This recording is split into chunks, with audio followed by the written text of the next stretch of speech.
Can't you think before you act? Is that why people call you thoughtless and useless? Apologize to me now, and it had better be sincere. When my husband talks to me like this, I have no choice but to comply. If I talk back, we'll end up in a big fight, and it might lead to divorce again. I learned from my last divorce that a woman must not defy her man. So in my next marriage, I thought I should be more submissive. But deep down, I knew that was wrong. I don't want to make the same mistake twice. This time, I'll find my happiness. That's what I thought. My name is Jory, and I'm a 35-year-old stay-at-home wife. After failing in my first marriage and going back to being single, I vowed not to make the same mistakes. I have been living quietly, thanks to my hard work. I met Brown, and we got married. I'm often looked down upon, but it's better than my previous marriage, which was full of fights. I just live quietly day by day. Brown is an energetic man, confident in himself, and a bit overbearing. Maybe it's because he's 2 years older than me. You're a housewife, so you should make sure I can relax at home since I'm the one earning. That's what a wife's job is, he often complains. Why did you put away the remote? Leave it where I sit. You're really useless, he often says. Or you need to work on being more attractive, even if it means faking youth. Make an effort to look younger than your age with makeup. He criticizes my appearance constantly. These were issues in my previous marriage too. Back then, I would talk back to my ex-husband, resulting in big fights. Now, my thinking has changed and I've decided to keep smiling and nodding without talking back. That's what I endure now. Marriage is all about patience. That's what I believed at the time. If I couldn't endure it, I wouldn't find happiness in this marriage. During my previous marriage, I pretended to be less intelligent than I am. My ex-husband would rely on me when he was in trouble but would say, "Smart women just aren't that charming." I think that was one of the reasons our marriage was so unhappy. So now, I pretend to be a graduate of a less prestigious university and avoid making any insightful comments. Thanks to that, Brown has started to say, "Jory really is a naive person. That's what makes her cute, and he seems happy with me." To be loved as a woman, I've learned that intelligence isn't necessary. I had resolved to agree with everything Brown said without question, but then something happened that shattered my stereotypes. It happened at a family gathering where my mother-in-law's insistence led me to prepare and serve food and drinks for all the relatives by myself. After some thought, I realized that by cutting down on unnecessary steps and movements, I could manage everything on my own. While dishes simmered on the stove, I served ready-to-eat items and managed drinks on all 3 burners simultaneously. Just as I was finishing up, Brown's sister Kylie approached with concern in her eyes. "Jory, Mom says she's sorry. Are you okay? Can I help?" she asked. "I'm almost done, so it's okay," I replied, feeling surprised by her offer. "Almost done? Have you worked in the culinary industry or something?" Kylie wondered aloud. I worked diligently, and before I knew it, everything was ready. Reflecting on it, I realized pretending to be foolish wasn't as simple as it seemed. Despite my act, deep down, I had been imitating someone who once struggled with poor test scores in school. But bad test scores didn't equate to lack of intelligence. Eventually, the facade of pretending to be ignorant and suppressing my intelligence would lead to mistakes. I've been telling myself I'm stupid, just to be the kind of wife Brown approves of. I confided to myself. However, Kylie saw through my act. Despite being 6 years younger, she spoke to me with more maturity than Brown ever did. Kind words comforted me. "Jory, don't push yourself. It's okay to admit when you're struggling. My brother doesn't always understand other people's feelings, so I know it can be tough. Please rely on me during family gatherings. You don't have to do everything yourself," Kylie reassured me. Her words brought tears to my eyes. Pretending to be someone I'm not had been painful, and realizing that I felt compelled to act foolish just to be loved was heartbreaking. "Thank you," I whispered, grateful for Kylie's understanding and support. I expressed my gratitude to Kylie repeatedly and asked for her help in carrying the food. Since then, Kylie and I have been chatting on social media and occasionally going out together. My in-laws are unconventional, with my father-in-law working overseas and leaving my mother-in-law to manage the household alone. This independence means that when my mother-in-law becomes unreasonable, there's no one to intervene. Having Kylie on my side was a relief, but her support exceeded my expectations. At the next family gathering, when my mother-in-law tried to criticize me, Kylie intervened. Mom, a son's wife is someone else's precious daughter. If I were to get married, would you treat me the same way you treat Jory? She defended me. Initially taken aback, my mother-in-law replied, but Jory is a divorced person, right? People who get divorced must have some character flaws. If I don't educate her properly, Brown won't be happy. She's not smart and lacks skill, so I have to be strict. Kylie calmly challenged her. Have you ever asked her why she got divorced? I don't know about that. Well, then you really need to see for yourself what kind of person Jory is. I know Jory is a good person, kind and very warm-hearted, but I'm worried because she sometimes neglects herself. Don't you see that? Mother-in-law listened attentively as Kylie spoke with sincerity. After a moment of thought, she turned serious. Brown told me that you're struggling in your marriage because you're not very bright. But just like this kid says, even when I've given you impossible tasks at family gatherings, you've managed them effortlessly. If you were really dumb or inept, you wouldn't have been able to do them. See? Kylie exclaimed triumphantly. Mother-in-law apologized to me. I have only been listening to Brown's opinion, thinking it was right. Jory, I'm truly sorry for my rudeness until now. It's all right, I replied, accepting her repeated apologies.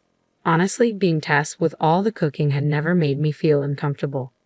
I had never even considered it harassment, but I found myself slightly hopeful that my relationship with my mother-in-law might improve. However, after that incident, she became tough on Brown. Stop complaining about Jory and start making an effort to be a good husband that matches her, she admonished him. Initially crestfallen, Brown's pride seemed wounded. When he returned home, he glared at me and yelled, "What did you tell Mom? Really, having a dumb wife is such a pain." I didn't say anything. Even if your mother says something, just be yourself. I told her that you've always treated me well at family gatherings, I replied, bewildered. This response only seemed to enrage Brown further. Ha! Are you saying you lied to me? So, you don't really like me? No, I'm always grateful to you. Thanks to you, I can live even without much education and not being very bright, I pleaded. Brown smirked with a chilling smile. Oh, really? Then you'll do whatever I say, right? Yes, I'll do anything, I replied hesitantly. Good, because you messed up and I got yelled at by Mom. You'll get no allowance as punishment. I've been giving you $100 a month, but now it'll be $0. If you want it back, just think about pleasing me every day, Brown declared before retreating to the bedroom alone. I felt disheartened, wondering if this marriage was a mistake. As someone inclined to logical thinking, I tried to understand what went wrong and how to improve. But I couldn't quite comprehend why Brown was so angry.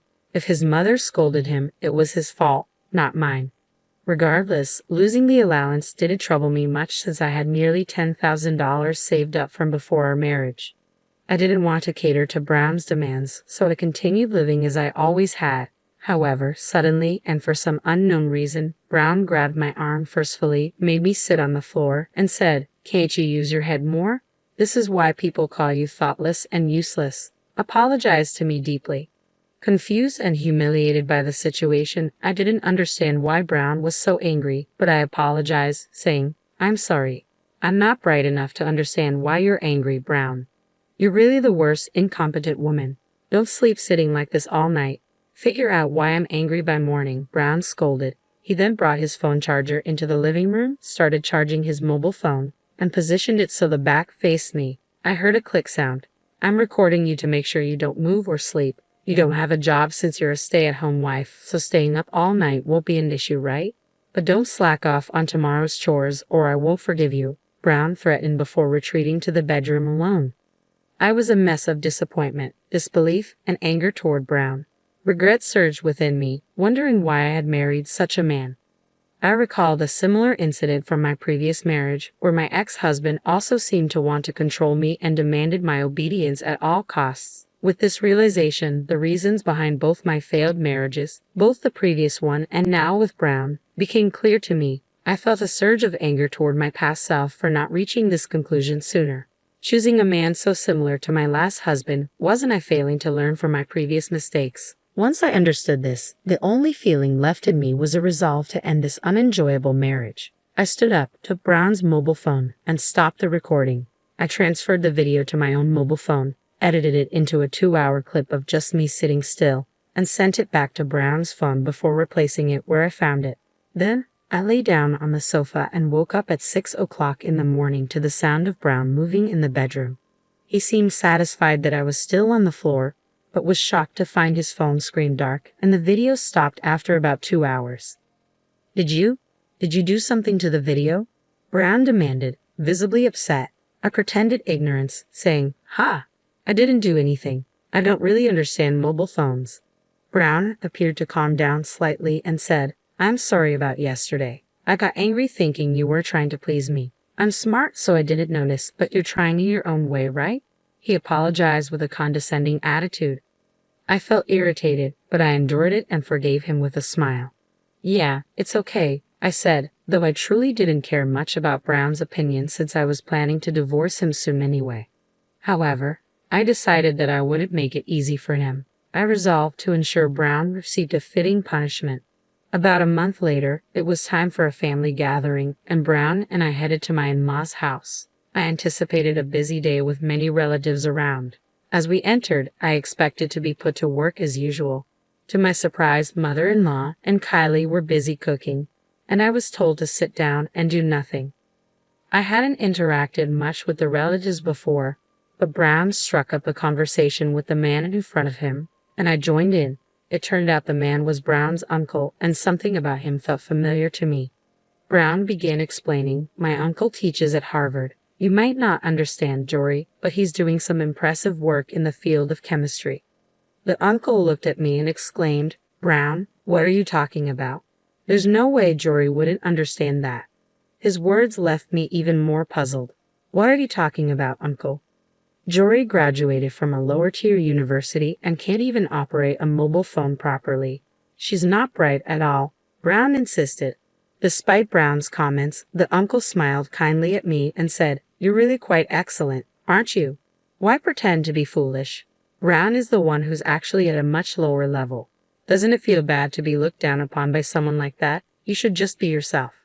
The uncle's loud voice caught the attention of other family members, including mother-in-law and Kylie, who turned to look at us. "Well, I guess you're right," the uncle concluded, casting a meaningful glance at Brown. I was growing weary of being constantly ridiculed. Shall I tell the truth? I thought to myself. Actually, I graduated from Cambridge University. After that, I attended graduate school in America. As I revealed this, Brown's face registered shock. "Well, what? You can't be." "I think my IQ is around 150 or so, but that doesn't mean I'm smart. I seem to end up marrying people like Brown. After all," I chuckled. Kylie spoke up unexpectedly. "Jory, could it be that your previous divorce happened because you were too smart for your husband to keep up with?" I had never discussed the reasons for my divorce, but it seemed Kylie had pieced it together. "Well, yes, that's right," I admitted. "My ex-husband said I was unattractive because I was intelligent. He believed women should be quiet, do housework, and only serve their husbands. I logically refuted him every time, and he eventually said he didn't want to be with me anymore. That's why I've been pretending to be foolish in my current marriage." As I explained, Uncle nodded knowingly. "I knew it. You were at Harvard's graduate school for a while after Cambridge, weren't you? I thought I recognized you. I never forget a face, though I'm not good with names. Besides, you were famous at the university for being both smart and beautiful." I was surprised by Uncle's recognition. "I was there for only about a year before moving to another graduate school," I clarified. "Now that you mention it, I did feel like I had seen Uncle somewhere before," I added, recalling the familiarity. Uncle laughed proudly. "Indeed, it was you? I thought you looked familiar." While Uncle chuckled, Brown's face turned pale and uneasy. Seeing this as an opportunity, I said, "By the way, there's something I want to show everyone." I took out my mobile phone and played a video. It showed me sitting on the floor while Brown instructed me to stay up all night. Brown's voice was clear on the recording. Brown jumped up in protest. "This is fabricated. You did this to frame me. The fact that you only filmed for 2 hours proves it was your fault." As he shouted, he grabbed my collar, but the men around us quickly restrained him. And then, mother-in-law spoke up, saying, "I don't want to dine with such a despicable man. Please throw him out." With that, Brown was escorted out of the house. At the entrance, mother-in-law admonished him as he crouched. "I didn't realize you were this foolish. I was foolish as well. I'll contact you later about what to do next. Go home and behave yourself." She slammed the door and locked it firmly. Then mother-in-law bowed her head to me. tearfully apologizing. I'm so sorry about Brown. I had no idea he did such a terrible thing. I once believed what Brown said. Kylie and I supported mother-in-law, comforting her as she cried. Mother-in-law isn't to blame, I reassured her gently, repeating it until she finally recovered and put on a smile. The food's getting cold. Let's eat together, mother-in-law suggested, and we all returned to the living room. Later, I engaged in conversations with Uncle about his university research and enjoyed chatting with other family members. Eventually, I proceeded with the divorce from Brown. It went smoothly, including the division of property. When I showed Brown the passbook with $10,000 in savings I had before marriage, his face contorted in frustration. I should have been kinder. Even though I thought you were not smart, I'm sorry. You won't forgive me anymore, will you? He regretted, apologizing too late. Despite his words, I ended my relationship with Brown decisively. Subsequently, Brown was disowned by mother-in-law and cut off by Kylie. He sought help from relatives, but none paid him attention, leaving him to live a lonely life. Since then, I've found a job and am working hard. I've come to realize that a woman's happiness doesn't solely depend on marriage. I can live happily without it, focusing on what I want to do.